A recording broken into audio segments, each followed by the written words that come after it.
Hello, അസ്സലാമു അലൈക്കും. ഇതെന്ന് വെച്ചാൽ കാക്കടവ്, ചീമേനി കാക്കടവ് എന്ന് പറഞ്ഞ സ്ഥലമാണ്. അവിടെയുള്ളൊരു ഡാമാണ് ഇത്. അപ്പം ഞാൻ മുമ്പ് ഉണ്ടായ സ്ഥലം, അതായത് മുമ്പ് ഞാൻ ജനിച്ചു വളർന്ന സ്ഥലമാണ് ഇത്, കാക്കടവ്. ഇപ്പം നമ്മളുള്ളത് തൃക്കരിപ്പൂർ പയ്യന്നൂരിനടുത്ത്. ഇവിടത്തേക്ക് നമ്മൾ എൻ്റെ മൂത്തമ്മാൻ്റെ പേർക്ക് കൂടി നേർച്ചയുണ്ടായി. അപ്പം അതിന് വേണ്ടിയിട്ട് വന്നത്.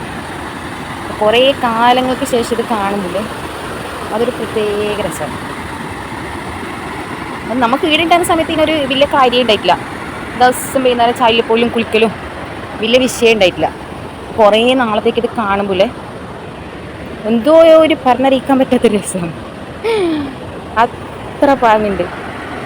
നമ്മൾ ഇന്നലെ വൈകുന്നേരം അപ്പുറം വേറെ ചായയിൽ മുകളിലത്തെ ചായയിലേക്ക് പോയിട്ടുണ്ടെങ്കിൽ അപ്പോൾ ആടെ ഇത് ഡാം ഇങ്ങനെ ഇപ്പം വെള്ളം കെട്ടി നിർത്തുന്നതുകൊണ്ട് അപ്പുറം ഭാഗത്ത് അത്ര വെള്ളം അത്ര ഇതില്ല. എൻ്റെ സൗണ്ട് കേൾക്കുന്നുണ്ടോ എന്നൊക്കെ അറിയില്ല കേട്ടോ. അതായത് ഡാമിൻ്റെ സൗണ്ട് കൊണ്ട് നല്ല സൗണ്ട് ഉണ്ട്. അപ്പം എൻ്റെ വോയിസ് എത്ര ക്ലിയർ ഉണ്ട് എന്നൊക്കെ അറിയില്ല. അതല്ല, കുറേ നാളത്തേക്ക് ശേഷമാണ് ഓൺ വോയിസിൽ വരും. അല്ല, ഇതൊക്കെ ഒരു മീൻ ചത്തിട്ട് ചത്തതല്ല വെള്ളം കുടിക്കുന്നതാ. സത്യമായിട്ട് ഞാൻ പറയുമ്പോൾ ഇല്ലേ നിങ്ങൾക്ക് വിചാരിക്കും ഇതെന്തെന്ന് യോളി ഇങ്ങനെ വെള്ളം കാണാൻ തെളിയിക്കുന്നതെന്ന്. പക്ഷേ ഇല്ലേ, ഈ നാട്ടിലോട്ട് നിന്ന് ഇങ്ങോട്ട് വന്നിട്ടാകുമ്പോൾ ഇത് കാണുമ്പോൾ രസമില്ലേ, പറഞ്ഞറിയിക്കാനില്ല. അതായത് നമുക്ക് ഇങ്ങനത്തതൊന്നും ഇല്ല നമ്മുടെ അടുത്ത്. ഇപ്പം എന്ന് പറഞ്ഞാൽ കടൽ അത് മാത്രമേ ഇല്ലൂ.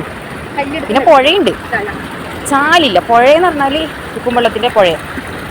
ഇതുപോലത്തെ ചാലൊന്നുമില്ല. നല്ല ആഴമുണ്ട് കേട്ടോ, ഭയങ്കര ഒഴുക്കുണ്ട്.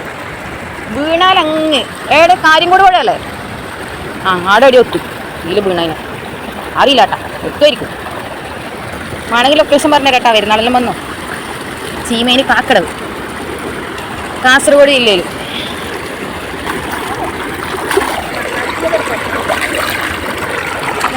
മോനെ കൊടുക്കും കേട്ടോ. അപ്പം നമ്മൾ തിരിച്ചു പോകുന്നു. ഇതാണ് മൂക്കുകളിൽ നിന്നുള്ള വ്യൂ കേട്ടോ. ഇതങ്ങോട്ടേക്ക് അനുവാദമില്ലാതെ പ്രവേശിക്കരുത് എന്ന് എഴുതി വെച്ചത് കൊണ്ട് മാത്രം നമ്മൾ പോകുന്നില്ല.